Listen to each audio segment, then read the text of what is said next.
Alors, on m'a demandé de travailler le brossage de dents. Hein? Annick, comment tu fais pour brosser les dents de ton chien? Fait que j'ai décidé d'aller une coche au-dessus, dans le sens que j'ai des outils pour gratter les dents quand ils ont du tarte dessus. Fait que on va faire les étapes ensemble, on va pratiquer ça ensemble. Je vais prendre le petit curteur ici comme ça. Donc, première étape, ton chien est sur sa plateforme, tu as ton plat de gâterie prêt avec toi.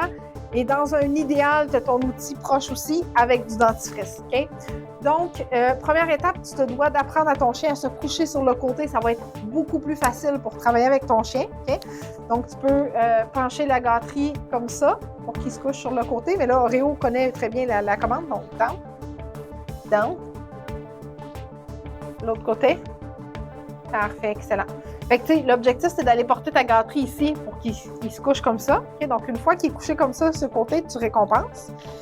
Tes deux mains libres, tu viens toucher le museau de ton chien, tu lâches et tu récompenses. Tu manipules encore le museau de ton chien et tu lèves légèrement la babine, tu récompenses. C'est important d'y aller vraiment par étapes à ce niveau-là. Encore une fois, tu vas lever la babine de ton chien, tu vas inspecter un petit peu plus pour voir, y a-tu du tarte ici, puis d'être capable de manipuler la derrière aussi des babines, très important, parce qu'à un moment donné, il va falloir que tu brosses les dents en arrière, au même titre. Okay?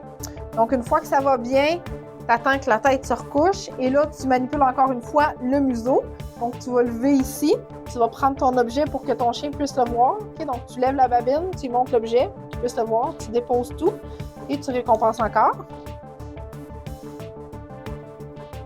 Tu attends qu'il redépose sa tête, tu recommences, donc lève la babine, monte l'objet un petit peu plus proche, glisse un petit peu sur la babine, pas tout de suite les dents, mais vraiment la babine, tu récompenses.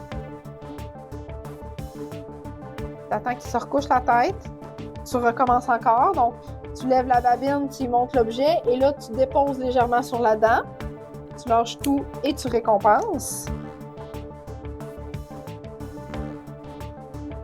En ayant du dentifrice sur ta brosse à dents, ça va être beaucoup plus facile aussi. Donc, tu lèves encore une fois la babine. Tu te souviens que tu as touché la dent avec ta brosse à dents.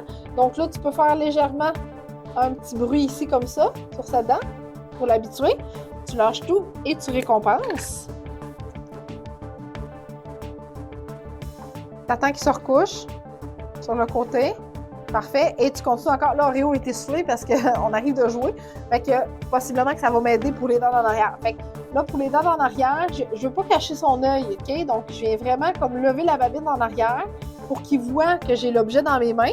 Je refais la même chose. Donc là, je vais venir toucher la babine plus proche des dents en arrière. Je lâche tout encore une fois et je récompense. Puis là, tu peux t'imaginer que j'ai une brosse à dents dans les mains avec ça. Là. Okay. Fait que là, il s'est levé. Donc, on continue. Donc, on ne cache pas l'œil toujours. Donc, là, parfait. Tu lèves la babine ici en arrière avec l'objet qu'il voit. Tu tapes un petit peu sur la dent, il ne bouge pas, parfait. Tu récompenses. Puis là, ben, tu sais, c'est plus facile pour le chien aussi de manger debout. Fait que ça se peut, là, tu sais, qu'il se lève puis il n'y a pas de trouble avec ça. Tu recommences encore. Tu lèves la babine comme ça. Toujours l'objet pour qu'il le voit. Et là, tu y vas avec ta brosse à dents. Tu grattes, OK? Tu grattes, tu brosses, peu importe. Okay? Là, j'aurais pu le faire avec une brosse à dents, la même chose, mais j'avais mon petit curteur proche, fait que voilà. Puis là, ben, tu t'amuses, tu fais ça tant et aussi longtemps que ton chien est capable de tolérer le fait que tu brosses les dents. Dès que tu sens qu'il est un petit peu tanné, tu peux prendre une pause, tu reviens en arrière, tu t'assures qu'il est toujours confortable, puis tu termines sur une période de réussite. Souviens-toi, si tu as besoin d'aide pour les manipulations, je suis là pour t'aider en privé.